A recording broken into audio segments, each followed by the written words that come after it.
Governor, thank you for joining us. Terrific interview with the Treasury Secretary. Now, well, should we as taxpayers spend $25 billion to save these two publicly traded companies, Fannie Mae and Freddie Mac? My next guest says absolutely not. Congressman Scott Garrett joins me now from Capitol Hill. Congressman, tell us, what are the taxpayers who responsibly paid their mortgage, going to get out of this bill? They get absolutely nothing out of this bill.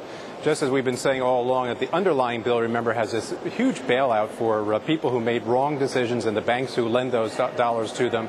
That portion of the bill is bad at the first phase because it says to you, if you were the prudent person, purchased a house that you could afford or didn't go into the market when you should have in the first place, you're going to be penalized, while the guy across the street from you who made all the wrong decisions, he gets the benefit.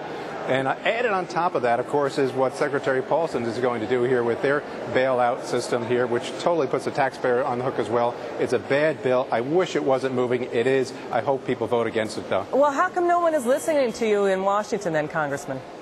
Well, one of the first things I wanted to say when I came on the program tonight is thank goodness that you're addressing this topic, because so much of the rest of the media isn't addressing the issue. I was looking at one of the mainstream medias or newspapers on the train coming down here, and what was their number one big issue on the business area is, well, in the business world, should we be shaking hands or bumping our hands together when we make deals? I mean, that's what the rest of the media is focusing on. Thank goodness that some folks out there, such as yourselves, are addressing something that's going to have tremendous impact upon the taxpayer, if not today, very shortly down the road. Congressman, what we're talking about again are two companies, $5.3 trillion book of business, right, separate from that $3.3 trillion off the balance sheet. These two essentially acted like Enron-like vehicles for the entire U.S. economy in terms of mortgage finance. I'm wondering, is Congress going to demand that these two show a profit on any bailout money that they get from their misadventure? In other words, what we're doing is we're seeing continued nationalization of bad assets, placing the burden on the shoulders of already overburdened American taxpayers at a time when Social Security and Medicare are headed for a ditch. Again, I'll say it again, it's the economic equivalent of smoking a lit cigarette over a gasoline tank.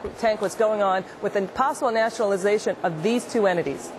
Right, and it can all blow up on us, as did the savings and loan. Remember when the savings and loans fiasco came down the pike? At that time, the administration at that time said, we're going to put out a proposal to have the taxpayers be on the hook for only $10 billion. That was their first proposal. That's what came Congress in the first instance. Just a couple of years down the road, that ballooned 20-fold to $200 billion. Quickly, Congressman, do you think they should be put in receivership and broken up?